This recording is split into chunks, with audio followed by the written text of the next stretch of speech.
सुना था तुम परम ज्ञानी हो बुद्ध। जान के आश्चर्य हुआ कि कांटा तुम्हें भी चुभता है। अब तो गली गली ये बात ना उठेगी कि तुम तो कोई पहुंचे हुए महात्मा हो। ये कांटे हमने बिछाए हैं। इस गांव में तुम्हारा स्वागत नहीं।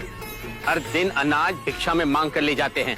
चलो चलो, दूसरे गांव का रास्ता लो। मेरा आप लोगों से अनुरोध है कि मुझे अपने गांव में भिक्षाटन करने दें।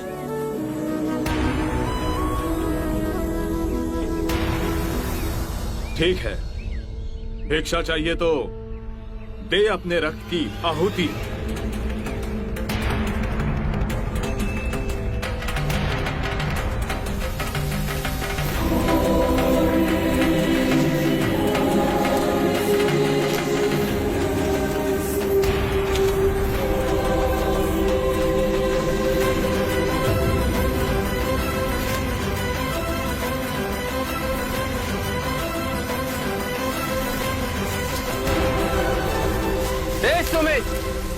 रास्ता बुहारा तो इस गांव से तेरा दाना पानी उठ जाएगा।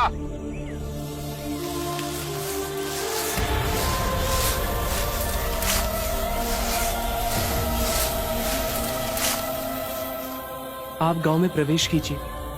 इन मुट्ठी भर लोगों से कई अधिक लोग आपको भिक्षा देने के लिए आतुर हैं।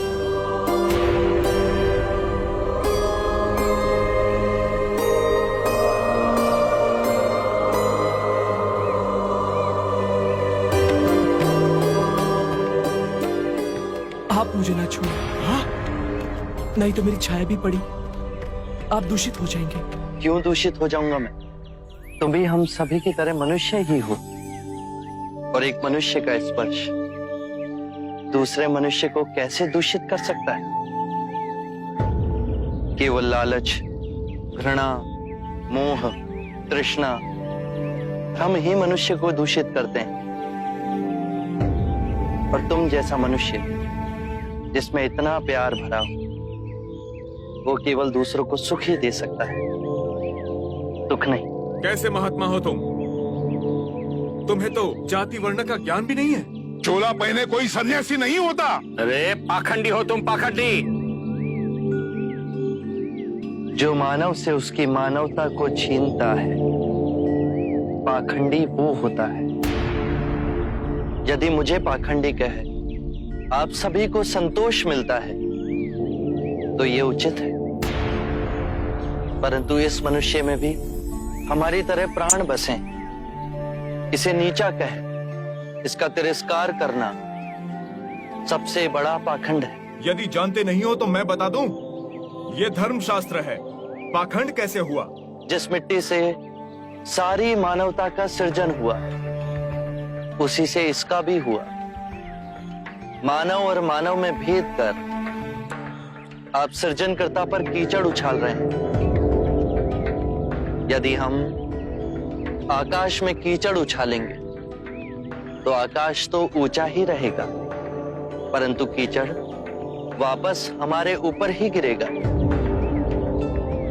आकाश ने तो भेद नहीं किया, वो हम सभी को एक पिता समान ढके हुए है। ये धरती धान उपजती है, इसने हमारे साथ भेदभाव नहीं किया। ये हवा हम सभी के लिए समान बहती है।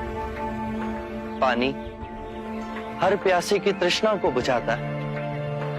जब प्रकृति भेदभाव नहीं करती तो हम मनुष्य में भेदभाव क्यों करते हैं? यदि ऐसा है तो इसे संघ में भिक्षु क्यों नहीं बनाते? बहुत अच्छा सुझाव दिया आपने। सुनीत, क्या तुम भिक्षु बनना चाहोगे? मैं अछूत, आप जैसे महात्मा का भिक्षु मैं इस योग्य नहीं हूं। जो मनुष्य दूसरे मनुष्य की पीड़ा को देख व्यथित हो जाए, उससे उत्तम कोई दूसरा नहीं। मैं बुद्ध स्वागत करता हूं सुनीत का हमारे भिक्षु संघ में।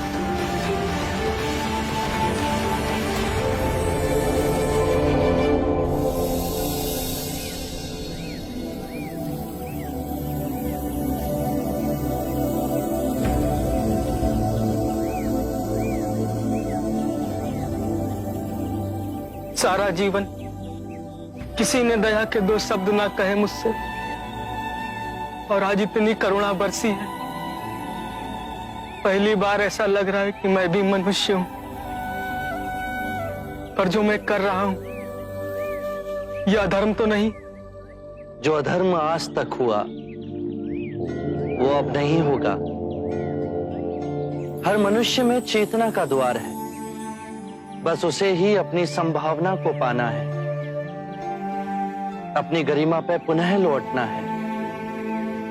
मेरा मार्ग प्रेम का है, तो वहां सबका सत्कार है। गंगा, यमुना, ऐरावती, सरयू, माही, ये सब नदियां हैं, और ये सब अंत में वह सागर में मिल जाती हैं। वहां उनका ना भेद होता है, ना ही नाम। उसी प्रकार जिस भी मनुष्य ने अपना गृह त्याग कर सत्य के पथ पर चलने का निश्चय किया, चाहे वो ब्राह्मण हो या क्षत्रिय, वैश्य या शूद्र ही क्यों ना हो, उसी महासागर में विलीन हो जाते हैं।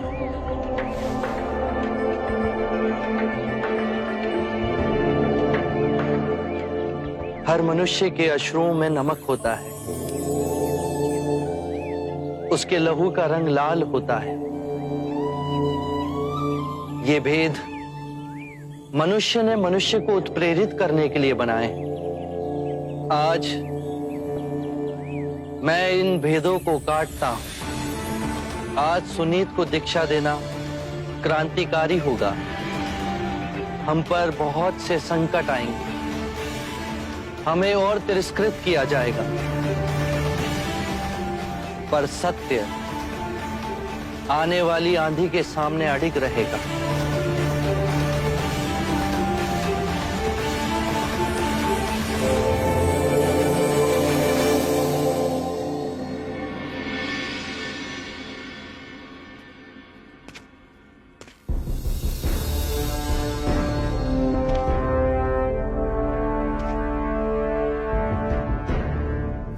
क्या नहीं किया तुम्हारे लिए?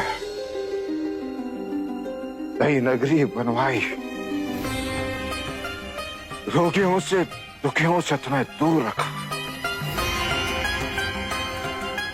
गणिकाओं के बहुपाश में तुम्हें बांधने का प्रयास किया, जिससे तुम वैराग्य से दूर रहो। यशोधरा से विवाह करवाया, उससे पुत्र हुआ, परंतु मैं तुम्हें पा न सका। तुम बुद्धि। महाराज, महाराज, आप क्या कर रहे हैं? आपको वैद्यराज ने विश्राम करने के लिए कहा था। देख नहीं रही हो, मैं सिद्धार्थ से बात कर रहा हूं। महाराज, ये केवल मिट्टी की एक मूर्त है, सिद्धार्थ नहीं।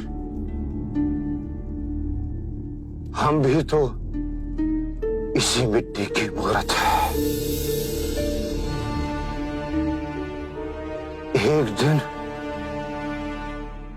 इसी मिट्टी में मिलना है।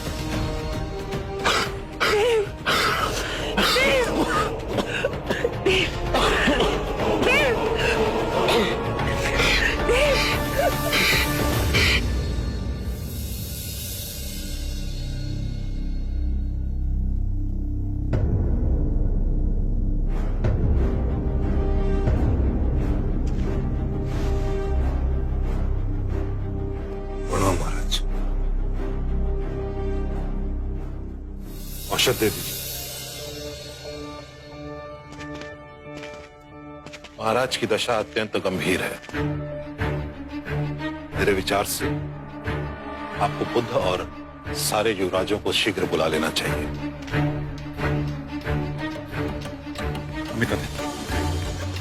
चन्ना का जाना उचित होगा। तुम जाके चन्ना से कहो कि जितनी शीघ्र हो सके